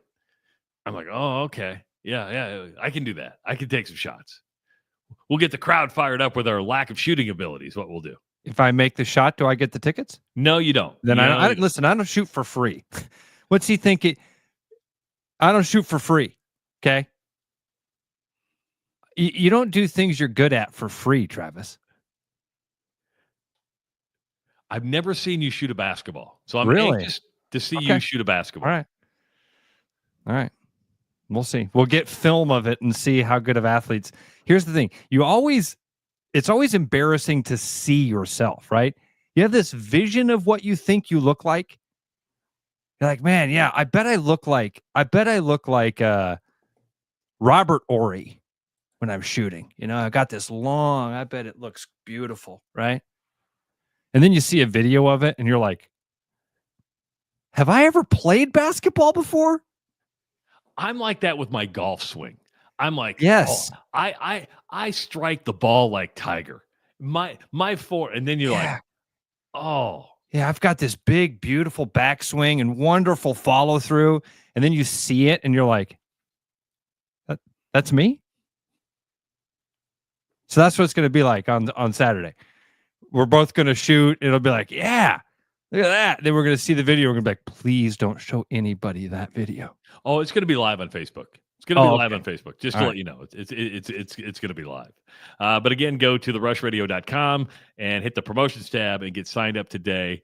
And we'll announce our winners hopefully on Monday or maybe Tuesday is when that'll give you 4 days to plan to get to Des Moines to go to Grandview University and maybe walk out with a pair of tickets to see Caitlyn Clark and the Indiana Fever. Ross, Aaron Rodgers was on the Pat McAfee show yesterday. And he told the story about his exit interview with the Jets. Didn't go well. Here's my, Aaron Rodgers is like a bad rash, right? It just won't go away. He hasn't picked a team to play with yet. Well, can we slow down? Can we slow down? What do you mean? He said his exit interview didn't go well. What? Well, he's like, he goes like, I flew there on my own dime. I thought, I'm sorry, you make millions of dollars. I'm sorry that you had to pay for a ticket to go talk to the Jets. But he thought he was going there to talk to the new head coach, talk about the upcoming season, and he was kind of blindsided that basically it was like, hey, we're going to go in a different direction, and that happened like within the first minute of the conversation. Like, we're going to go in a different direction, and he said, the last thing I want, the head coach, and I don't even know the guy's name, stood up and was like, I can't be talking about the offense or something in a room and have them turn around and look at you. Well, he's Aaron Rodgers. He's the quarterback, meaning that, are they relying on you for information if you approve with it? Right. So I can't have that, which is a legitimate concern, but maybe talk about that instead of saying making that assumption and going in a different direction. I don't feel sorry for Aaron Rodgers at all because, let's be honest, he didn't produce in his 2 years at New York. He wasn't the Aaron Rodgers that the Jets thought they were buying. Now, an Achilles injury played a part of that in the first year. Second year, the Jets were just bad. They didn't have a very good roster around him. My problem with Aaron Rodgers isn't that he's speaking out against the Jets. My problem right now is with Aaron Rodgers is here we are on April 18th, and we're getting ready for the draft, and you haven't decided what you're going to do. The Pittsburgh Steelers are basically holding out because they don't have a quarterback going and hoping they get Aaron Rodgers. Aaron Rodgers is running out of places to play because teams have to move on. Teams have to start preparing for the season, and you're like, I haven't decided yet, and retirement's still on the table. pretty soon you're going to find you don't have anywhere to go because teams have said, we've got to commit to putting a roster together and a team together that's going to start. Dude, Aaron Rodgers is his own worst enemy and has been for a while. And he's got a lot of enemies, and he is somehow creates this, like, I mean, let's start from the very beginning of this, because I've learned not to necessarily just trust Aaron Rodgers on the surface, that there's always more to the story. I'm not saying that he's necessarily lying about any of this stuff, but I do think there's more to this story than what his side of it is, because I think he's like most human beings. He's the hero in his own mind. He's always the good guy. We all are. When we tell our story, we're always the good guy. And Aaron Rodgers is that. And then it takes usually a little while for somebody else to get the platform or microphone, or like right now, the Jets there's nothing in it for why get into this petty party right now? You don't jump into this fray. But at some point in time, this general manager or this head coach are going to come out and say, it's not exactly how that went down. This is what it was. First of all, let's just take the comment about, I don't want to have to talk to the team and everybody turn to you and go, hey, what's Aaron Rodgers think about this? Maybe they did try to have that conversation. And he said, hey, Aaron, here's the deal. This is what I've seen in the past. I need credibility. You can give me that credibility when I say some stuff. If everybody turns to you, if you just say, hey, guys, he's the man in charge. But Aaron Rodgers can't do that. A zebra doesn't change its stripes, right? Aaron Rodgers is who Aaron Rodgers is, and we all know that. And the coaches know that, and the general manager knows that. After a couple of years of watching it go down, they're probably like, listen, you can try to have the conversation with him, but it ain't going to happen. That's who the guy is. And by the way, you can't, I mean, would that theoretically, would that work? Could he defer back to the head coach and then lend him that credibility? Does that work? The team sees through that. Professional athletes, they're going to look back at Aaron Rodgers and go, no, dude, you're the guy with 20 years experience and multiple MVPs. What's the deal? So, because we're fighting the war with you on the field. Right. Exactly. That's a good point too, Trav. And then that next point you made, he has not been good. So move on. And I think that they've done the right thing by ending this relationship. And if this is what the Steelers are waiting on. Well, Steelers don't have a quarterback, right? I mean, and I know Cole said there's always somewhere to go. There'll probably be an injury sometime early in the season. You're not wrong, but Aaron Rodgers isn't going to go to a team to be a clipboard holder. That's not what Aaron Rodgers wants to do. That's not how he wants to end his career. I wouldn't think that he wants to be a backup. I could see him retiring and coming out of retirement in a situation like that, but he's not signing on to go give me a ball cap and a clipboard. People who win championships and are elite performers, that's not what they do. This guy has just mimicked Brett Favre's career so much. I know it's a tired, but I mean, even this part of it, like, we were all tired of Brett Favre. Just be done. Just be done. Thanks for the career. We all loved it. Please be done. And that's the way I feel about Aaron Rodgers now. Which is amazing because Tom Brady wasn't like that, right? I mean, I think we all knew it was probably ready for Tom Brady to retire. He probably could have played one more year, but his legacy might have been tarnished a little bit. But he never got caught up in this stuff. He went from the Patriots to the Bucks, did his thing, and then, hey, guys, I'm done. But there's no real the most drama around Tom Brady was his diet, his relationship with Bill Belichick, and his divorce. That was about the most drama around Tom Brady. Yeah, that's a good point. We didn't really get sick of him that same way. Even those of us that were rooting against him and didn't really like the guy. Yeah. It wasn't like this. It wasn't this fatigue that sets in. That's what it is. That word, somebody used that word earlier. We couldn't come up with that word for when you're just tired of something. And that's what I am with Aaron Rodgers and all of this stuff. It's always back. I mean, maybe him being on Pat McAfee is actually a really bad thing. Where that's where the fatigue gets in. Familiarity breeds contempt. The more we get to hear his story, and the more it's kind of, there's a Jordan aspect to this of like, man, everybody's against me. I'm always the victim. I don't know. We just get tired of it. I don't disagree with you. And I never thought of that the McAfee thing is breeding that fatigue. But it's also, hey, I'm going to go hang out in a dark Kwanzaa hut for 4 days and publicizing it.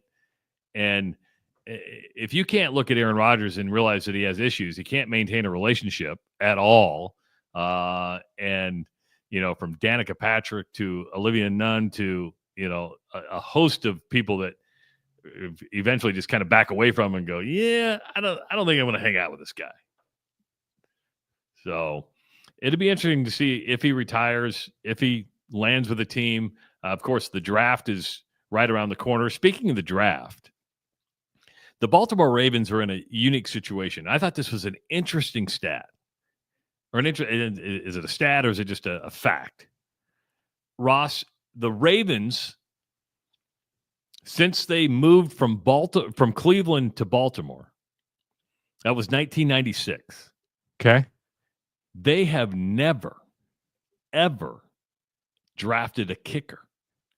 They are the only franchise in the National Football League since the beginning of the draft, modern draft in 1967, never to have drafted a kicker. I'm going to ask you this. How many kickers do you think the Baltimore Ravens have had over the last 30 years? Oh, I like this question. In 30 years, 10 kickers. 3. What? 3 kickers. Okay. Justin Tucker? Justin Tucker from 2012 to now. The problem is Justin Tucker is under investigation by the National Football League for basically going to Deshaun Watson with some massage therapists in the Baltimore area. He was going to be the kicker, but now they're like, oh, we may not have a kicker who's been with us since 2012. Wow, since 2012. Since 2012. Okay, so then for the 16 years before that, they only had 2 others? Yes. Holy cow. And I'm working backwards now. All right. So why do I feel like there's another Hall of Famer? Are they names I should know? Yes. Yeah. I'll just give them to you. Okay. Adam Vinatieri didn't kick for them no, he did not. So you had 2 long who had established careers there, and there was a little stopgap. And I'm working backwards because you started with the last one, which was Justin Tucker. In between Justin Tucker from 2009, 2011, Billy Cundiff. Yes. Billy Harlan, Cundiff. Iowa native. Yes, definitely a name I should have known. Yeah, that's very cool. But Billy Cundiff was only there from 2009 to 2011. From 1996 to 2008, Matt Stover was the Matt Stover. Damn. See, I felt in my brain, I felt like I knew there was somebody in there for a period of time, but I didn't come up with Billy Cundiff. Matt Stover. That's incredible. They've had 3 kickers. The not having drafted a kicker, that's just a funny one. I don't care about that. That's a funny stat or fact. Because you don't need to draft a kicker. You shouldn't. I mean, Billy Cundiff had a long NFL career as an undrafted free agent coming out of Drake, right? And I think it's kind of like colleges. Having a kicker on scholarship was not a common thing until you really understood how important the kicking game was. You're like, well, we better put this guy on scholarship. But usually they were just walk-ons, former soccer players. Hey, you're good. go out there and kick, but you're not going to be on a full ride. That's changed in a lot of schools.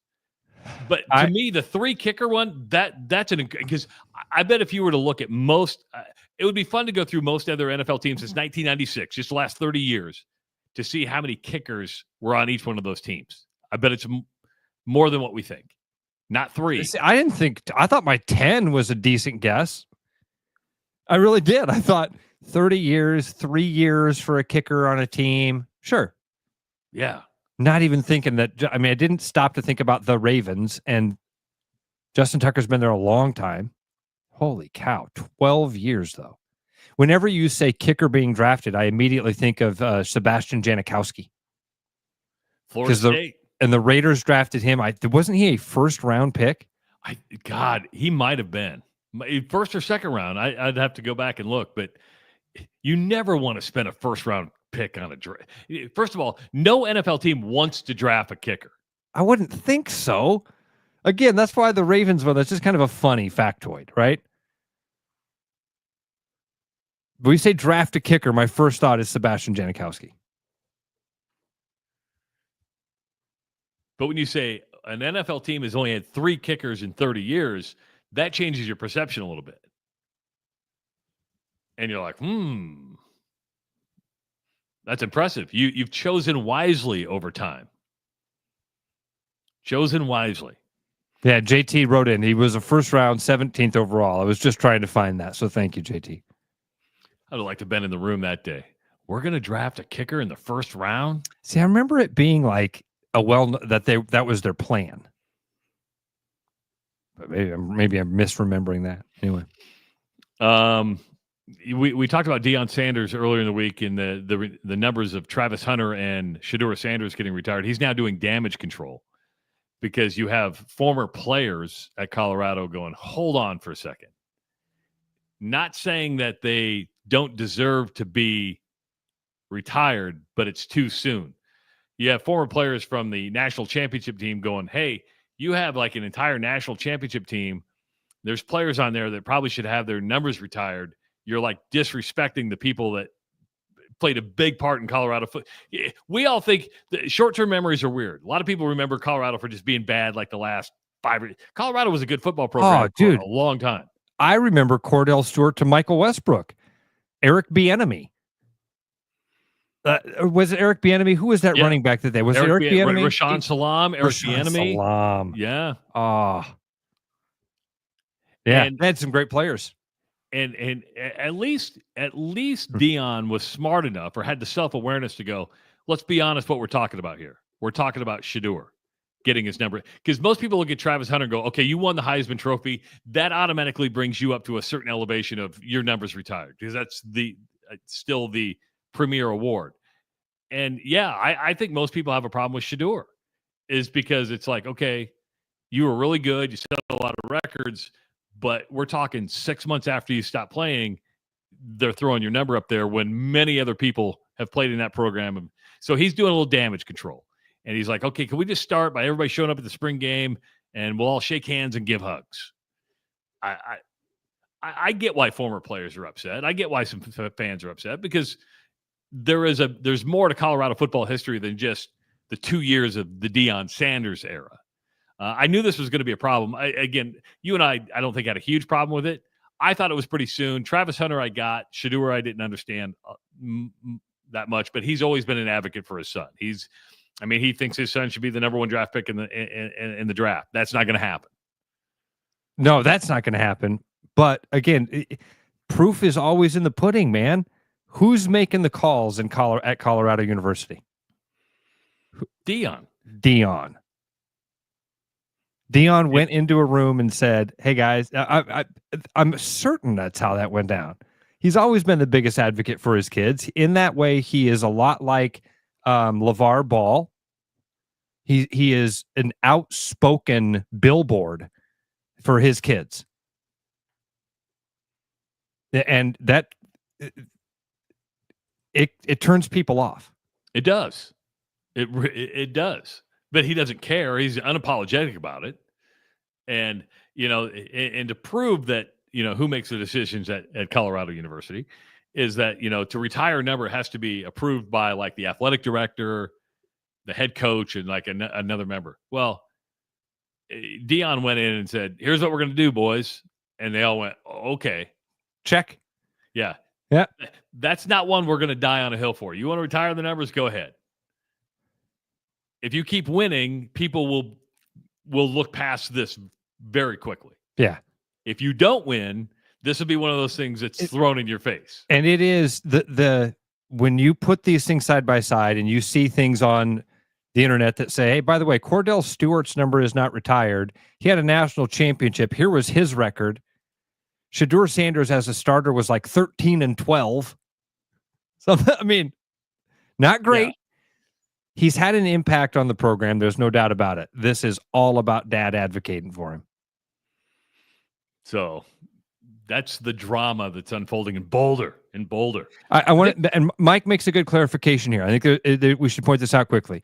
It's not just because he supports his kids. That's not thank you, Mike, for stopping us for a second on this. It's because he comes off as a prick. Here. This is sorry, I tried to get that up there. It's not just because he supports his kids. Travis, you support Owen. True. Yeah. I hope when Eli decides his career path, I'll be supporting him. It's not that, it's the delivery. I think, and Mike, that's a good point. Like, Dion just has a way of not caring how it's going to be perceived. That's it. That's Damn, it. dude. Sorry, man. We could have done a bonus Easter hour, but truth is, I got to go visit some lawyers. Lawyers, guns, and money. Everybody have a good Friday, literally. Good Friday.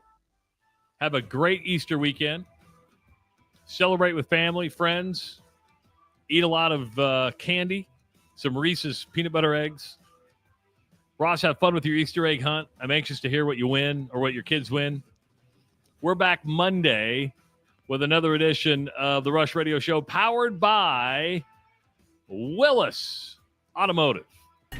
I'm loving these wooden nickels, Brian. Yeah, I suppose everyone is catching on. Just spend $20 to get a wooden nickel. It's 25. Collect 10 and add up the savings on your next purchase. Some of these are worth $5. That could be huge. I know, right? That's why you have to spend $20. It's 25. Collect 10. It's like money back to you. Spend 20, you get another wooden nickel. It's 25. Collect 10 and add up the savings. It's huge. Central City Liquor is home of the 10% cash coupon. And the wooden nickel program. It's huge. Spring is here, and so are spring pests. Whether it's birds in your dryer vent, raccoons in your chimney, squirrels in your soffit, ants in your kitchen, or bats in your attic, with over 20 years of experience, Bats and Bugs Pest Solutions can help. Call us today at 515-218-3400 to schedule your inspection and see how Bats and Bugs can help prevent your home from becoming their home. You've dreamed about an absolutely organized garage or closet? See it for yourself at Absolute Garage & Closet's beautiful showroom in Urbandale. See the latest in garage storage, custom closet systems, and epoxy flooring applications up close, and imagine how good it will feel to have your garage, closets, or other spaces absolutely organized. Free consultations, friendly service, and quick project turnarounds, Absolute Garage & Closets is ready to bring peace of mind into your home. Visit Absolute Garage & Closets at 3169 99th Street in Urbandale or at absolutegarage.net. Brendan Santone here with Willis Cadillac. Well, we're already off to a jumping start. Have quite a few vehicles to select from. XT5, 4, and 6 are all still running special APR up to 84 months, along with rebates as well. Escalades, as you can see, we are getting a few here and there that are available. Stop out in person in Clive to visit us and see one of our 50 cars in stock, or at williscadillac.com.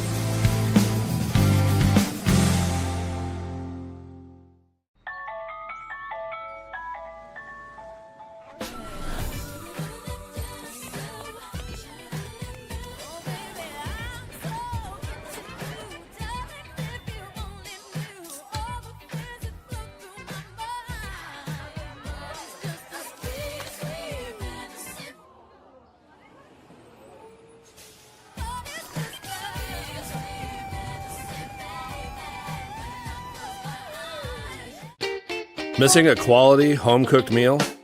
You know, the kind Mom used to make. Lucky for you, we found her recipe book. Welcome to the High Life. Welcome to the Champagne of Bars. Looking for the perfect golf escape? Experience links-style golf right here in Ames at Coldwater Golf Links. With rolling fairways, large greens, and unique routing, it's golf the way it's meant to be played. Whether you're a seasoned pro or just starting out, you'll love our course's welcoming atmosphere and friendly staff. Grab your clubs, book a tee time, and make every round unforgettable. Coldwater Golf Links, where great golf leads to great memories. Visit coldwatergolf.com to book your round today.